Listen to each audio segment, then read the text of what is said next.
Good morning, City Church. I pray this message finds you well.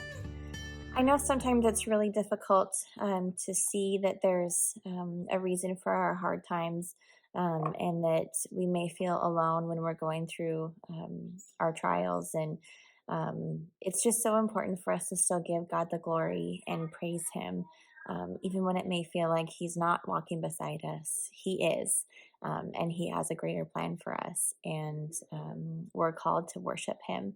And so I want to talk about in Acts the story of Paul and Silas when they are imprisoned and they're beaten and their clothes are taken, um, and they still worship God, even though they're are going through a really hard time. They still give Him the glory. So I want to read in Acts 16 verses 25 and 26. Um, like I said, prior to this, they were beaten and had their clothes taken and were about to be thrown in jail.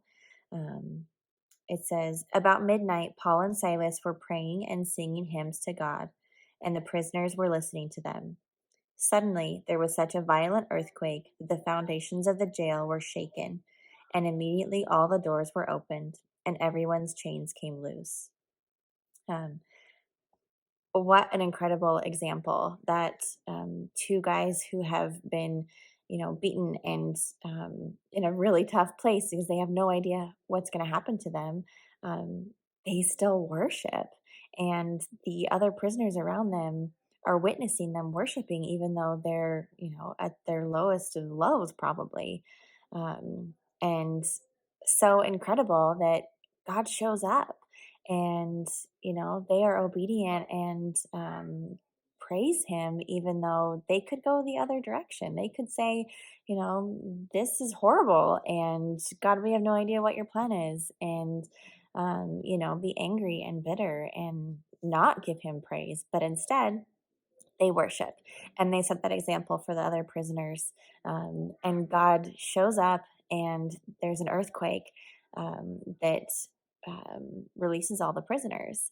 And I mean, if that's not enough, right, for God to clearly show up and make Himself known, the jailer is afraid. He's going to kill himself because he wakes up and sees that the doors are open and the prisoners must be gone. And Paul and Silas say, no, we're still here. And they have an opportunity through this to talk with the jailer about salvation and about God. And the jailer and his family come to God and are baptized.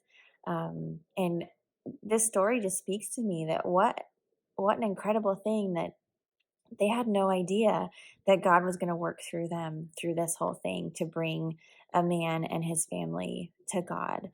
And, that's a reminder to us is that sometimes our tough times are for the benefit of somebody else, that God's working through us and that He has a plan and that there's a reason for it. And we're called to worship Him even in those really tough times. And to worship means to give reverence and adoration to the God of creation. Um, it's incredible what an opportunity we have to be able to give Him the glory, um, and know that His plan is greater than ours, and that there's a reason for the tough things that we may be going through. But through that, He's walking right beside us, and we just have to give Him the glory and be obedient, and worship Him through it, and He'll show up. All right, be well, City Church. Have a good day.